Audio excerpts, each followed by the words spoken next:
नमस्कार, मैं भौमेंद्र शुक्ल और आप देख रहे हैं इंडिया चैनल। परम पूज्य स्वामी शंकराचार्य जी की यात्रा लखनऊ आ पहुंची है।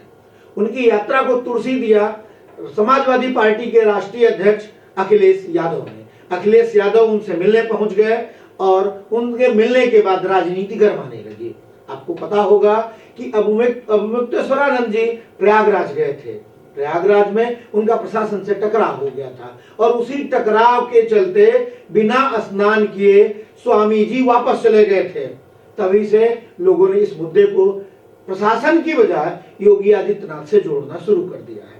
अब शंकराचार्य जी ने अपने गो रक्षा अभियान की शुरुआत की है। वो भी उसकी शुरुआत उन्होंने गोरखपुर से की। 81 दिन तक चलने वाली ये यात्रा अब चल के आ गई है लखनऊ गोरक्षा अभियान के उनके सभा में पहुंच गए अखिलेश यादव के जाने के कारण राजनीति तेज हो रही है।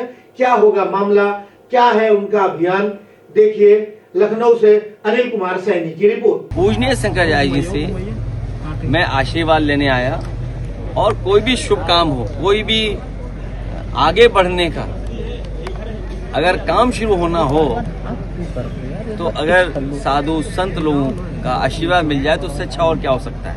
और सबसे बड़ी बात है आदरणीय पूजनीय शंकराचार्य जी का आशीर्वाद मिलने से नकली संतों का अंत होने जा रहा है। नकली संतों का अंत। और जो आह्वान किया है कि हर व्यक्ति के अंदर इच्छा होती है कि कुछ न कुछ अच्छा करें और हमेशा एक लड़ाई चलती रहती है, पाप पुण्य, अच्छा बुरा। आज हम समझते हैं हम सब के अंदर सुदर्शन चक्र होना चाहिए लड़ने के लिए। जो पाप फैला हुआ है हम सब मिलकर के उस पाप को हटाएं। आप में से बहुत से साथी पुराने भी होंगे।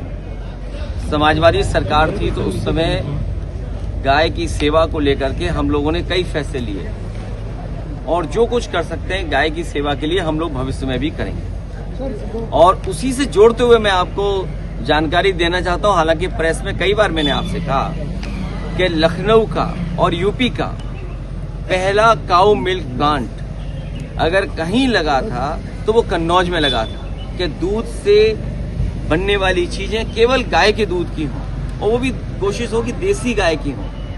तो ये सेवा का काम और लोगों के बीच में संपन्नता आए और गरीब लोगों को आर्थिक रूप से संपन्नता करने का मौका मिले, उसके लिए व्यवस्था की थी। लेकिन ये सरकार न केवल आम लोगों के खिलाफ है बल्कि हर अच्छी चीज के खिलाफ है। जो काऊ मिल्क प्लांट बना था कन्नौज में वो भी इन्होंने सरकार ने मिलकर के बंद करा दिया। और वो ऐसा काऊ मिल्क प्लांट मॉडर्न प्लांट था जिसमें टेट्रा पैकिंग थी, पूरा का पूरा स्टेनलेस स्टील का था। और ये भी कोशिश होती भविष्य में कि गाय के दूध को खरीदने के लिए अगर हमें फैट कंटेंट भैंस का ज्यादा मिलता है पैसा तो गाय के दूध को ज्यादा पैसे में खरीदा जाए। इस प्रदेश में पिछले कुछ दिनों से सरकार ही नहीं चल रही है। क्या सरकार चल रही बताओ आप घटनाएं देखिए। आप आए दिन घटनाएं जो देखने और सुनने को मिल रही हैं और कितना दबाव है आप लोगों पे कि सच्ची घटनाएं ना बाहर आ जाएं। और फिर सुनने में आ रहा है कि जिले जिले में बैठक होने लगी हैं कि किसकी टिकट कटेगी, किसको टिकट नहीं मिलेगी।